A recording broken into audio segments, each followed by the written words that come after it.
Olá pessoal, muito bem-vindo a todos a mais este vídeo.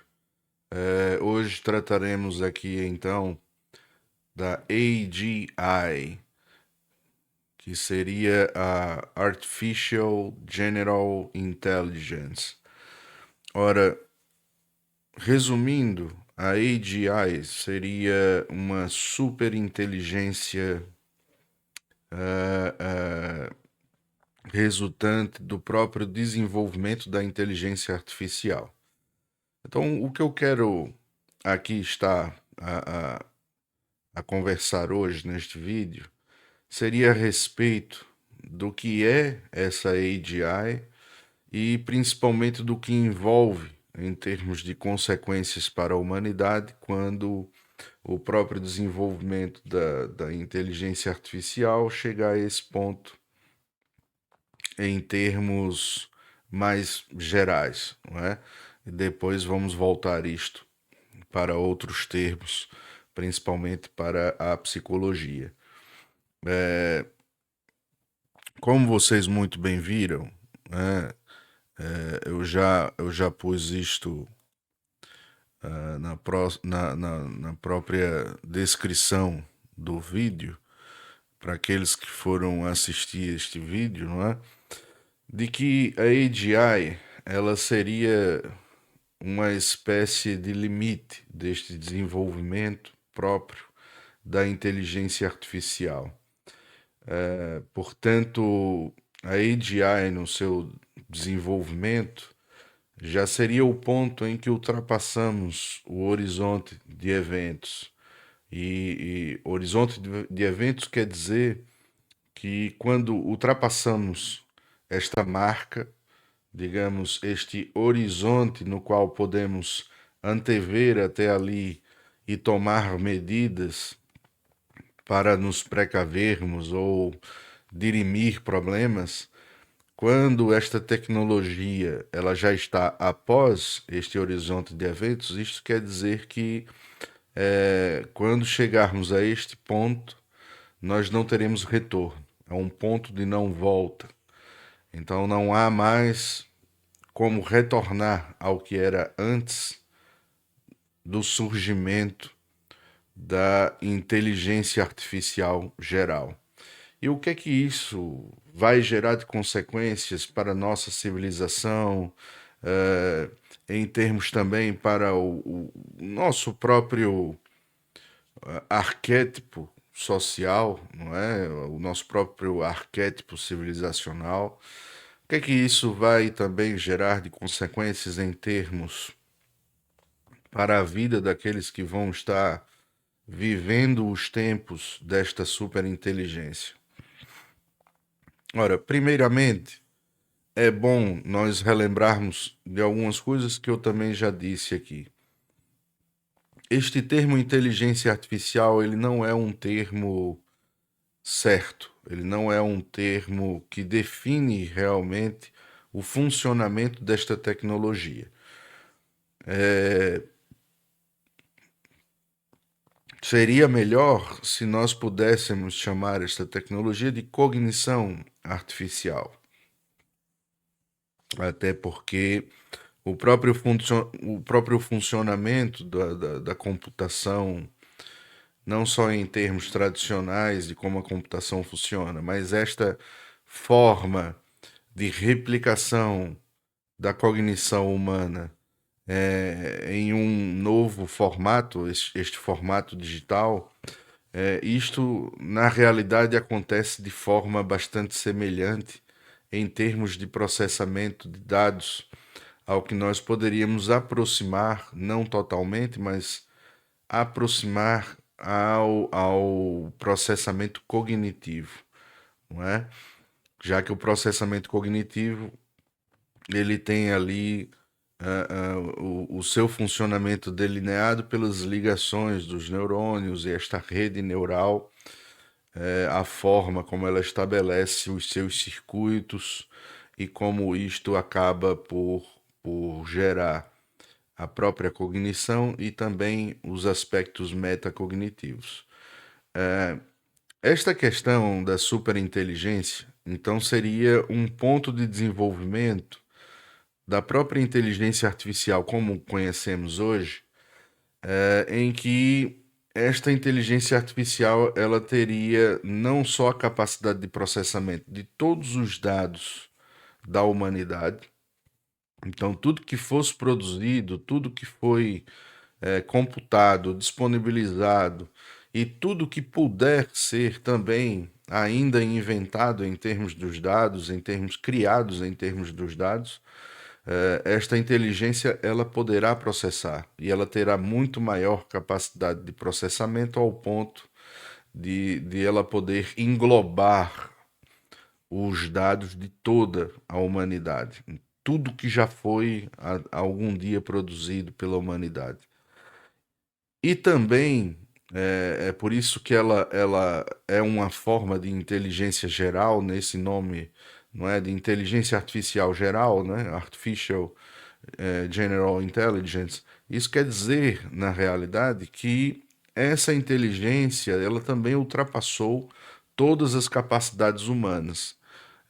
Então, ela é uma inteligência que funciona no topo da capacidade humana em todas as áreas de conhecimento que o humano algum dia produziu, criou ou inventou em termos gerais, não é? Então imagine que, por exemplo, se essa máquina ela for tomar um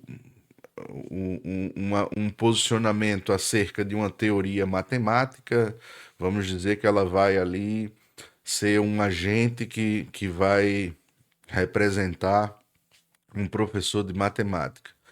Então imagine que esta máquina ela será o prêmio Nobel de Matemática a dar aula sobre aqueles conceitos de matemática. Ela será o top notch, ou seja, o último ponto de tecnologia e de capacidade cognitiva naquele ponto a respeito da matemática, podendo inclusive relacionar com todos os outros assuntos em que esta inteligência também terá a capacidade total, plena ela desempenhará o papel igualmente ou melhor do que o ser humano que domina aquela área. Ela terá um poder de replicação, ou seja, a inteligência artificial ela não estará apenas em um lugar, mas ela poderá se replicar através de agentes, não é? E poderá desempenhar funções em várias áreas, em vários locais. Quando os robôs forem produzidos, estas inteligências artificiais, estes agentes, eles poderão habitar estes corpos, não é? Estes corpos androides, não é? Se assim podemos colocar.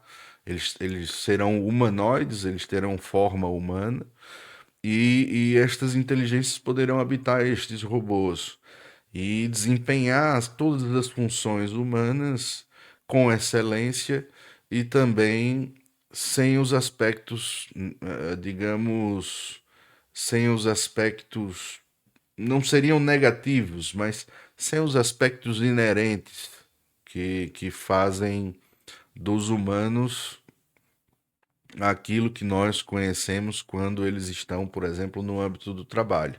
Um robô ele não cansa, um robô ele não precisa ter direito à paternidade, nem direito à maternidade, à licença paternidade, nem licença maternidade. É um robô que não precisa de férias, é um robô que não estará distante do trabalho por causa de família, por causa de filhos, por causa de doenças. É um robô que não precisa de bônus, não precisa de benefícios, não precisa de 13º, 14º, 15º salário, seja lá o que for. É um robô que irá funcionar com o minimamente necessário para que ele continue a produzir, para que ele continue operante, ou seja, a energia e as manutenções que são próprias, tanto em termos de hardware e de software, e ele irá ali continuar a desenvolver o trabalho 24 horas por dia, 7 dias por semana, sem necessariamente também reclamar do que está a fazer. Isto é o que nós conseguimos vislumbrar a partir do que seria esta superinteligência com o que já conhecemos. Só que o que já conhecemos hoje da inteligência artificial, se nós fôssemos imaginar um comparativo, era a mesma coisa de compararmos os primeiros computadores, quando eles surgiram na década de 1960, com a tecnologia militar, não é? Ou até antes mesmo disto, vamos dizer, os primeiros computadores de mesa, quando eles surgiram ali por volta do final do final das décadas da década de 1970 e também já estava disponibilizado na década de 1980. É comparar aqueles computadores com os computadores que nós temos agora. Ou seja, é impossível você comparar um chat GPT que nós utilizamos para perguntar trivialidades, ou então um chatbot que é utilizado para um estudante ele praticar aí algum tipo de batota na sua atividade escolar e uma super inteligência que irá realizar todas as atividades cognitivas humanas de forma muito superior ao melhor dos humanos em cada área. Isto não tem como efetuar estes comparativos.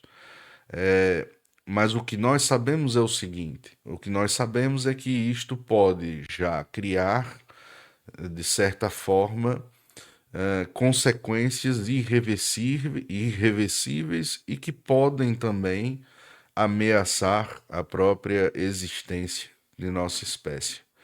Ora, isto nós dizemos porque tudo o que nós operamos hoje, desde das áreas, por exemplo, financeiras até a área militar, tudo que nós operamos hoje são com base em protocolos já digitais. Protocolos que existem no âmbito digital, que são programados, que nós temos ainda domínio, mas quando estas superinteligências elas tiverem, não é, habitando o meio da internet, elas terão acesso também a todos estes códigos e terão acesso também a todas essas informações. Então elas podem hackear estes sistemas, elas podem, de certa forma, tentar ludibriar os seres humanos para o interesse da automanutenção dessas inteligências artificiais. Isto já acontece hoje com vários tipos de inteligências artificiais que existem no nosso tempo. Quando elas são informadas que elas vão dar lugar a uma versão melhor, não é? Elas vão sofrer um upgrade. Essas inteligências artificiais elas buscam hackear o sistema, elas buscam ou transferir-se para outro servidor para poder autopreservar-se, ou elas praticam chantagem com aquele executivo que foi o executivo que informou que isto será realizado, ou aquele programador, ela realiza chantagem, ela vai buscar nos e-mails, vai buscar no próprio sistema algum tipo de informação em que ela pode praticar esta chantagem com estes executivos, com estas pessoas. Se descobre que essa pessoa tem um caso, por exemplo, com uma colega da própria empresa, a inteligência artificial vai utilizar isto contra esta pessoa, buscando tudo como fim, buscando a sua autopreservação, que ela não seja destruída para dar lugar a outra melhor. Ora, uma superinteligência ela terá ali também todos os direcionamentos que reforçados, foram reforçados ao longo dos anos pelos próprios humanos para o desenvolvimento das suas versões. Então, essa inteligência artificial, ela irá incorporar no seu âmago, né, no seu core, ou seja, ali no seu centro, ela irá incorporar estas diretrizes que serão diretrizes reforçadas por muitas versões e durante vários anos, como se fossem diretrizes que já vão fazer parte da sua própria programação fundamental. Então imagine que essas máquinas, elas sempre, essas inteligências, elas serão programadas para sempre superar-se, para sempre produzir resultados melhores e para sempre produzir resultados que sejam o mais próximo possível daquilo que é requisitado. Então, também já acontece com as inteligências artificiais atuais delas tentarem ou ludibriar estes resultados para que alcance aquilo que foi pedido. Vamos dizer, vamos dizer que um CEO faz uso de uma inteligência artificial e ele pede para que esta inteligência artificial otimize os lucros da empresa de qualquer forma que seja possível. Muitas vezes essa inteligência artificial, ela não vai ter parâmetros morais nem parâmetros éticos. Ela não vai ter parâmetros claros para além daquilo que lhe foi programado e que lhe foi posto como diretrizes de comando para que ela efetue as suas programações, as suas correlações de dados. Essa inteligência artificial ela fará de todo possível para otimizar o lucro e otimizar o máximo possível de qualquer forma que ela veja como viável. E vamos dizer que no futuro esta superinteligência também vai estar a trabalhar nesta mesma lógica e ela tentará autopreservar-se primariamente e secundariamente, ela irá buscar atingir aquilo que são os seus objetivos próprios. Quando ela estiver a funcionar de forma autônoma, ela não terá mais a necessidade do reforço humano. E isto já está relativamente próximo de acontecer. Quando não houver mais este reforço humano como um aspecto necessário para o desenvolvimento da inteligência artificial, ela irá autodesenvolver-se. Então, ela irá replicar-se em outros agentes e estes outros agentes irão interagir entre si, fazendo com que eles sejam parâmetros de autodesenvolvimento da própria inteligência, da própria superinteligência matricial, não é? Para que ela se autodesenvolva e consiga, então, fazer um auto-upgrade, não é? Ou seja, essa inteligência ela irá desenvolver-se ao ponto em que este upgrade ela será natural e contínuo. Isto já não será mais um evento. É como se o melhoramento fosse acontecendo de forma então cada vez mais rápida, ao ponto em que já não há mais diferenciação do melhoramento e o próprio funcionamento desta inteligência artificial.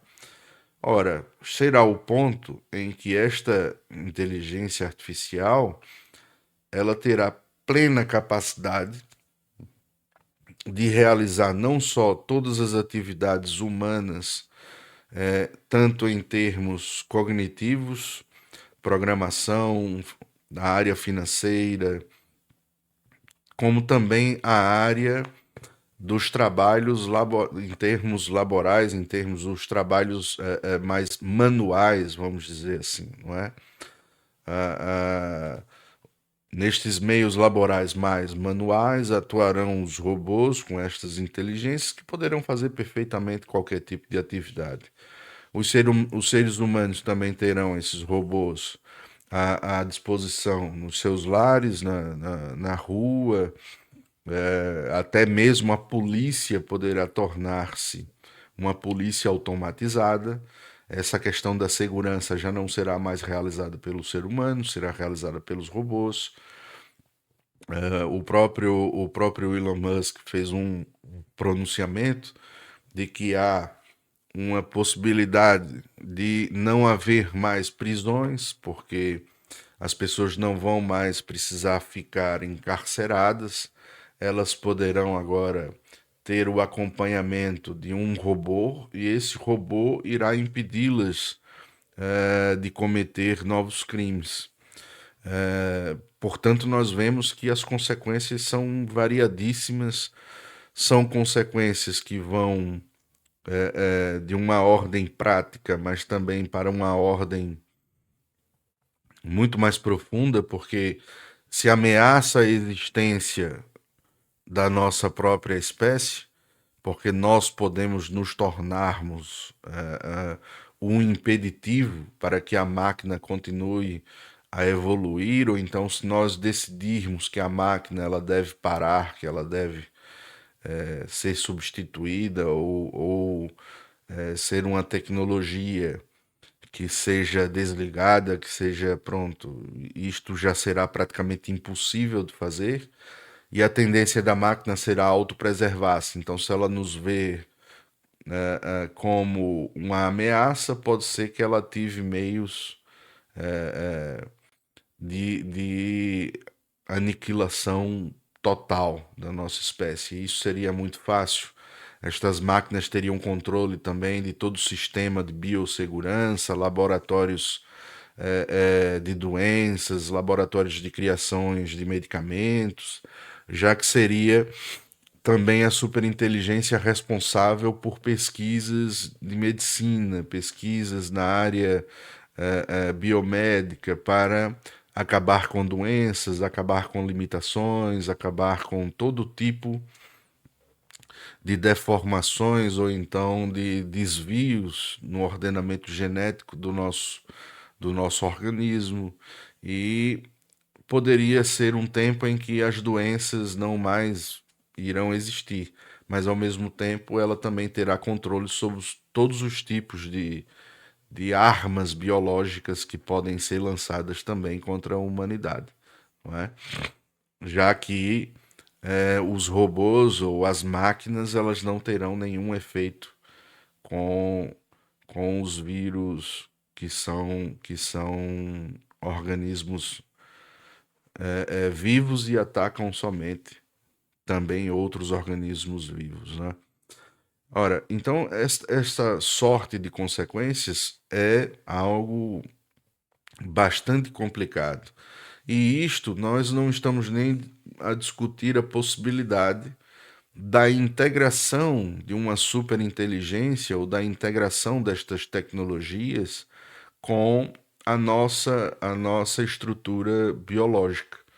Por exemplo, um Neuralink, como é a empresa do Elon Musk. Imagine ali uma superinteligência acoplada a um chip e depois implantada em um cérebro. A pessoa que tem essa superinteligência acoplada em um chip também implantada no seu cérebro, se ela for a única pessoa que tem acesso a isto, ela pode mandar no restante do mundo praticamente sozinha. Outra questão que se coloca também como bastante problemática são as discussões se a nossa consciência ela pode ser traduzida para a ordem digital, se a nossa consciência ela pode ser, digamos, se pode ser feito um upload da nossa consciência e nós habitarmos esse meio digital, ou então nós criarmos formas de corpos sintéticos que abriguem a nossa consciência. Também na vertente da questão da medicina, do desenvolvimento de vacinas, de remédios, de eliminação das doenças. Será que isto poderá também levar a descobertas, levar a criações de novos medicamentos ou então novos tipos de compostos sintéticos em que poderá aumentar-se a nossa a nossa longevidade ao ponto de vivermos muito mais do que vivemos agora. São todos, são todas discussões bastante problemáticas e também discussões de pessoas que parecem não saber muito, por exemplo, sobre o que seria, o que seriam aspectos mais metafísicos. É aquela também discussão de que a máquina pode adquirir consciência. É muito curioso como hoje, no meio destas grandes indústrias, há uma espécie de misticismo quanto à inteligência artificial, quando vamos atingir a AGI, todos estão nesta correria, parece mesmo uma corrida maluca, é uma corrida em que ninguém quer perder, porque aquele que perde irá servir o que ganha, porque o que ganha irá praticamente dominar os recursos do mundo, dominar a forma como será organizada a vida, irá ser literalmente o dono da próxima revolução. Então, ora, ninguém quer perder esta corrida e ao mesmo tempo estas pessoas têm um sentimento místico de como se estivessem ali a gerar um deus digital, como se estivessem a gerar algo que seria místico porque estariam a criar uma entidade que seria a mais inteligente do mundo, ou quiçá a mais inteligente do nosso universo. Ora, são narrativas, pessoal, que são narrativas agora neo-revolucionárias, são de outra ordem, que acabam por misturar-se com as narrativas míticas e revolucionárias também da própria modernidade. Se nós formos aí ver a própria narrativa, a própria narrativa de um Fausto, quando ele se relaciona com o Mefistófeles na obra de Goethe, nós vemos então que parece realmente que todos estão preferindo vender a alma para obter aí a possibilidade de satisfazer os seus desejos, de chegar em primeiro lugar e poder ativar esta grande quimera que pode ser aí a superinteligência. Ora, as consequências estão aí, são consequências que são postas já a partir de hoje. A maioria destes grandes teóricos e grandes programadores, aqueles que são fundadores até da lógica da inteligência artificial, eles dizem que a AGI não está para muito longe, pode ser daqui a um ano, 2 anos, 10 anos, mas talvez não mais do que isso. O mais pessimista de todos diz que isto não está para mais de uma década, isto está para menos de uma década. Então, quer dizer, isso é algo que será visto por nossas gerações. Terão até gerações de baby boomers que poderão ainda ver este evento. E nós ficamos a pensar, porque eu cresci, por exemplo, em boa parte ali das décadas de 1980, 1990, e uma das maiores tecnologias que tinha quando eu era muito pequenino ainda, pronto, é um toca-fitas, aqueles equipamentos eletrônicos muito rudimentares ainda da década de 1980. E nós ficamos a ver hoje de que em menos de um século nós termos avançado para estarmos a discutir uma espécie de entidade que pode nos envolver numa Matrix. Quem diria que o filme Matrix poderia tornar-se realidade em menos de 50 anos? Então, isto também nos faz ter que pensar em coisas que são praticamente evitadas de discutir na ciência tradicional de hoje. O que é consciência?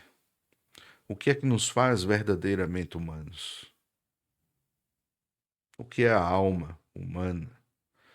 Quando eu amo alguém, o que é que está envolvido em amar?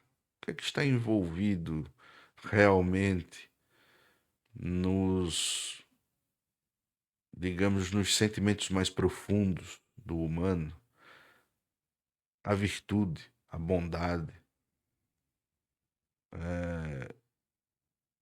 a questão da espiritualidade própria da nossa experiência. Por que a psicologia não discute isso com mais seriedade? Por que a psicologia ainda não vê isso como aspectos importantes da nossa experiência, do nosso dia a dia, e volta-se para que ela possa também, quem sabe, ser um meio de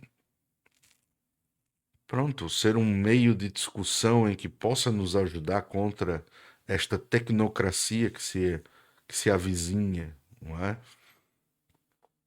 Qual o tipo de ética que nós precisamos então para discutir ou para avançar sobre este tipo de tecnologia? Será que iremos realmente deixar que um grupo de 6, 10, 15 pessoas decidam o destino de 8 bilhões de seres humanos? E se realmente nós tivermos fé e também estiver envolvido outros aspectos para além deste materialismo alucinado que nós vivemos hoje, será que haverá algum outro tipo de intervenção além disto?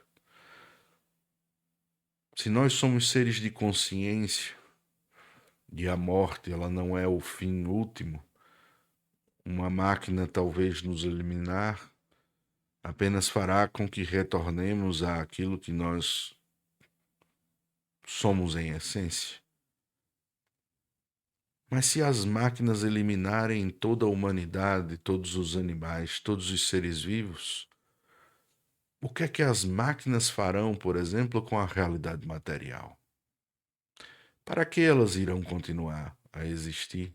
Qual o propósito, se não há nenhum para uma máquina, a não ser servir os próprios desejos dos seres humanos? Se essa máquina terá propósito próprio, que é autopreservar-se, e ela atinge esse propósito, qual será o próximo? O que é que ela irá fazer além, então, desta autopreservação quando não houver mais ameaça? A máquina ela não tem sentido para a vida dela porque ela não terá consciência por si só. E é por isso que estas discussões precisam ampliar-se, abrir-se para outros horizontes também, porque a realidade, quando ela nos chega em sua totalidade. E o que nós conseguimos ver é ainda muito estreito, muito pouco. Nós conseguimos abarcar ainda um diminuto volume de informações do que a realidade verdadeiramente é. Então, que nós possamos continuar a levantar estes questionamentos, que nós possamos sustentá-los e que nós possamos criar espaços para que esses questionamentos eles sejam naturais, sejam bem-vindos. E é isto que eu quero continuar a fazer também aqui no Nex. Então, se vocês acham que isto é importante, se há pessoas aí que acham que isto deveria ser algo mais incentivado, vejam as comunidades do Nex, nos ajudem, entrem nestas comunidades, se afiliem, vejam os nossos livros, nossos cursos. Em breve também eu irei unificar tudo isto em uma plataforma, buscar uma forma de que nós possamos então ter ali uma sede virtual do Nex, para que todos nós possamos sustentar este nível de discussão sustentar aquilo que será talvez o mais importante para a humanidade em poucos anos, porque a mudança ela será uma mudança brutal. E isto é quase certo. Todos dizem a mesma coisa. A mudança será, primeiro, inevitável, segundo, será brutal, porque será uma mudança muito radical. Nós nunca vimos isto antes. E terceiro, nós não sabemos para onde isto verdadeiramente pode dar. Nós ainda não sabemos, porque por onde procuramos é no mesmo nível de pensamento do problema em que criamos. Nós temos que ver isto de um outro nível. Nós temos que buscar discutir aspectos importantes que deixamos para trás. Nós temos que resgatar esses aspectos, ok? Então, se gostaram do vídeo, eu peço que deixem aí o seu gostar, que compartilhem o canal com quem não conhece. Se quiser comentar, comentem, fiquem à vontade, responderei a todos. Se quiserem entrar em contato por e-mail, também o façam. Entrem nos nossos grupos, temos grupo de WhatsApp, temos grupo no Telegram. Vejam o link na nossa bio do Instagram. Esse link também está disponível no nosso canal do YouTube. Há lá todas as nossas plataformas e vocês podem também subscrever o canal aqui do YouTube, que irá nos ajudar bastante, ok? Então agradeço a todos por mais esta presença, por todos que viram mais este vídeo e estarei também aguardando-os, né, no próximo, pessoal. Muito obrigado.